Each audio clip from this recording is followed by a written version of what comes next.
परम शांति, मृत्यु के बाद का जीवन, पार्ट 3।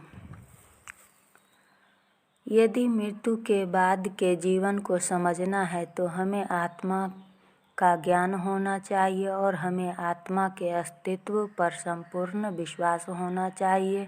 वेदों, शास्त्रों और पुराणों पर निश्चय होना चाहिए, तभी आत्मा अपनी मृत्यु के बाद के जीवन को सुधार सकती है। आत्मा इस मृत्यु लोक में रहते हुए आत्मज्ञान को प्राप्त करके, आत्मस्वरूप की अवस्था को धारण करके और अपने कर्म चक्र को खत्म करके ऊपर बेहद की दुनिया में जाने का पुरुषार्थ कर सकती है।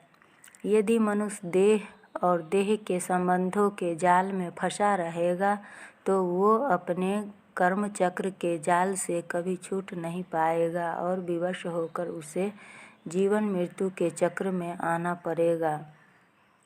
मृत्यु के बाद का जीवन अद्भुत और अलौकिक हो सकता है, क्योंकि ऊपर की दुनिया धरती की दुनिया से कई गुना अच्छी और सुखमय है। माया पूरे ब्रह्मांड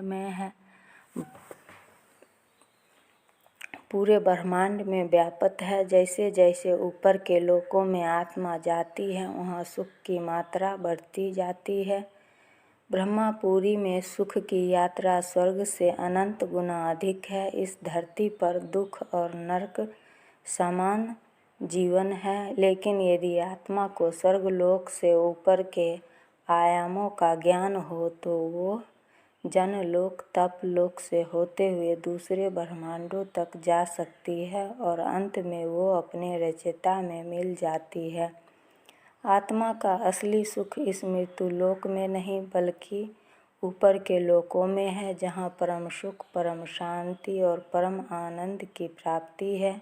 यदि मनुष्य को इस जीवन में रहते हुए मृत्यु के बाद के जीवन का ज्ञान मिल जाए तो वह बेहद के सुख की अनुभूति इस जीवन में रहते हुए कर सकता है।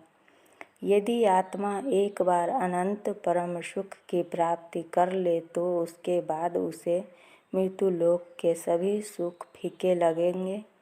आत्मा का मूल स्वरूप ही परम शांति है, जो उसे इस जीवन काल में परम ज्ञान प्राप्त करके और अपना समय पुरुषार्थ में लगाकर अपने सभी कर्म बंधनों को काटने से मिलता है। परम शांति।